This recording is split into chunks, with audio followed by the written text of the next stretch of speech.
Hi everyone, welcome back to Geterbrewed. So today we're going to look at spray malt. So spray malt is something that every brewer should have at home.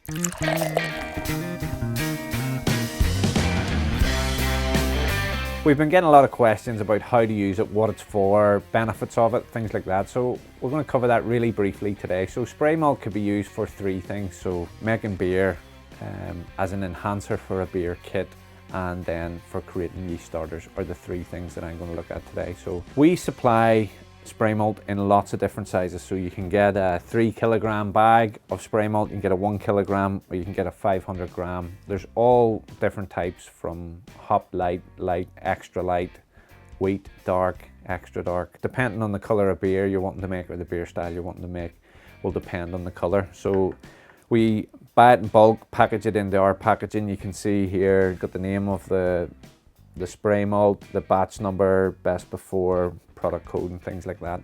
Spray malt is used in lots of food applications. It's in lots of products that you're familiar with. I'm sure you've tried Maltesers, confectionery, it's in baked goods.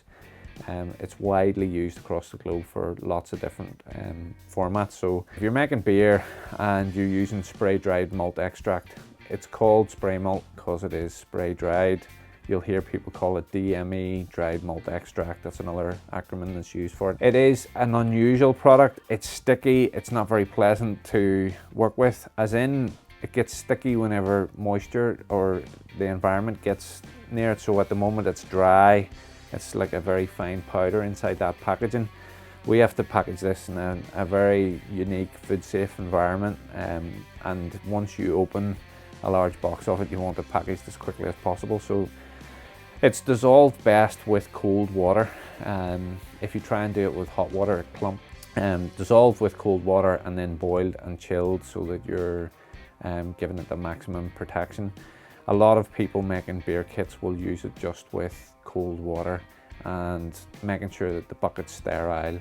Add the spray dried malt extract, add the cold water, rehydrates it, turns it into a wort, and then they would pitch the yeast, ferment that out, and they may add a dry hop at the end of it. The second use for spray malt would be as an enhancer. So everyone in the homebrew community starts usually with a basic beer kit, and whether that be a 1.5 kg can of liquid malt extract or whether that be one of the new pouches from, say, Mangrove Jacks, you nearly always need some form of enhancer, and the enhancer that we would recommend is actually spray malt, in the sense that spray malt will give you a fuller malt flavour. It'll give it more body, whereas you can use dextrose, which is, it's great. It gets the ABV up. It ferments really easily with the yeast, but it also is dependent on the beer style. So dextrose could work quite well with lagers because it ferments out really quickly and it gives that nice dry finish and it's clean.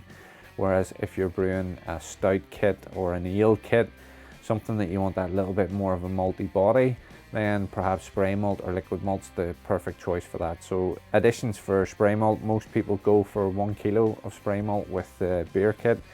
So we have the option there where you can mix and match 500 grams, or you can buy the 1 kg, or indeed buy in bulk and buy the 3 kg. So that's the second use for spray malt. The third use for spray malt would be to create a yeast starter.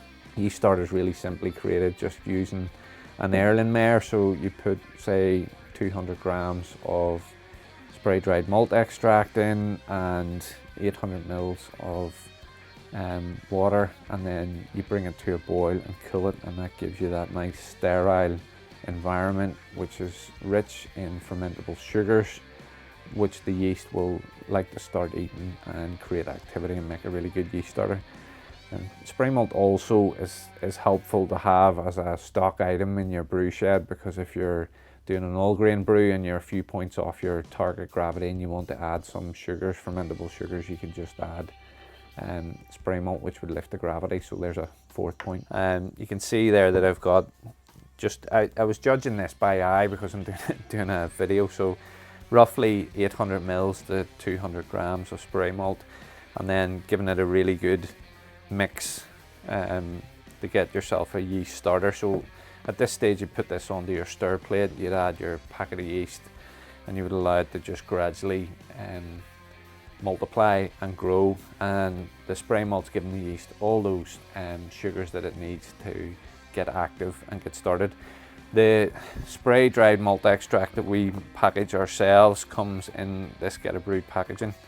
You want to be really careful with how you handle this stuff. If it's open to the environment, so say you close it down like that there and put a little peg on it here and here, or you heat seal it or whatever to get it sealed again, depending on what you have available to you at home. If it's left open, it clumps, it draws the moisture in the air into it, so you want to get that sealed up as quickly as you can. So that's spray malt. It's available on the Geterbrewed websites now. It's available in any quantity you want, 500 gram, 1 kilo or 3 kilos. It's available at great pricing. It's available in all the different varieties.